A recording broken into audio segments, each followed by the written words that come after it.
Agile, safe, waterfall, PMP, lean. We've been inventing strategies for making project management easy.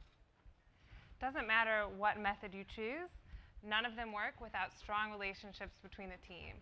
I'm Lizzie Berkovitz, a project manager, and it's my role to work with the engineers, the functional people, and the client to drive a project forward.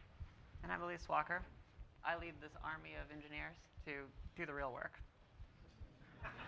So, when Elise and I got started, together with our client, we developed a beautiful roadmap. However, as you know, things often go off the rails. So today, we're going to tell you how we survived that. So, Lizzie, surprise, by the way. I just heard that we have a demo with the CMO tomorrow. What do they care about? Oftentimes, non-technical people want to see our product. Our product is really awesome, but very technical and very complex. Sometimes the command line interface just lacks sex appeal. It's my role to work with the stakeholders to figure out what they're passionate about so that I can then go back, work with the engineering team, and craft a compelling demo narrative to really speak to that stakeholder. And I focus on the demo prep efforts while trying to reduce the impact to our actual schedule.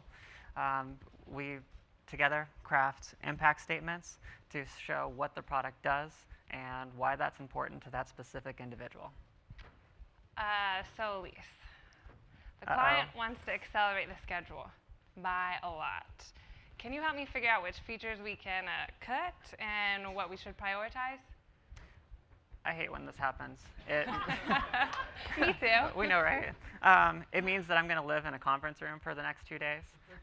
And usually during that time, we're spending all of our efforts identifying what we can cut, what the collateral is going to be, documenting the risks.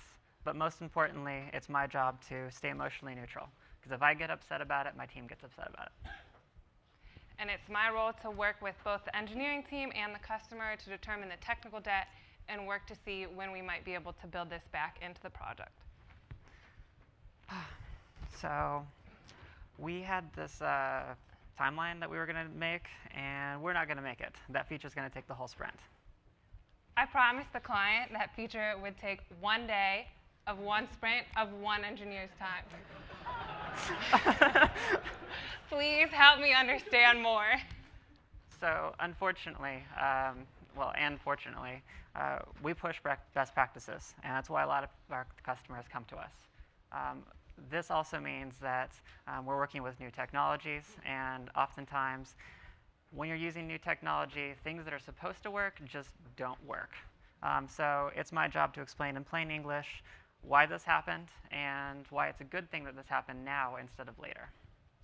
And throughout this all, I maintain communication. One of the most important lessons I've learned here is to always keep an open relationship and build trust with all teams involved. That way, when fire drills happen, because they happen, it makes these tough conversations a little bit easier. And it's both of our jobs to make sure that we plan accordingly so that our research efforts are decoupled from our implementation timelines so this doesn't happen. So Elise, our client has recently told me he'd be interested in switching to the programming language Golang.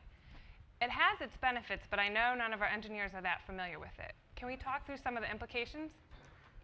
So sometimes this can also be frustrating, especially when your business is driving your technical requirements. I often suspect that this is being driven by a really good marketing person. When this happens, we go through the dinner menu approach.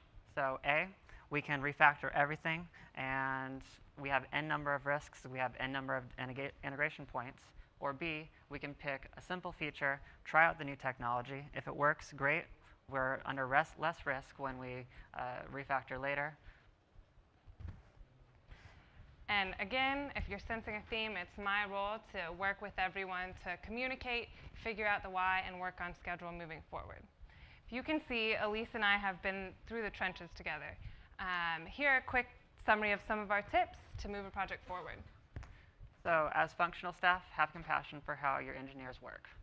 That means, for example, don't scattershot meetings throughout the day because that eliminates flow time, and that's the only time engineering work gets done. As functional leadership, it's important to maintain a cool head and a wide perspective. Be the heartbeat of the team. keep the engineers and the client on the same page, happy and as de-stressed as possible. And as technical leadership, it's all of your jobs to bridge that gap between the business and the tech, because that trust goes a long way when it comes to implementing those cool technical features that you want to do. And we couldn't do this without each other. So thanks for coming, and we'll be around after if you'd like to talk.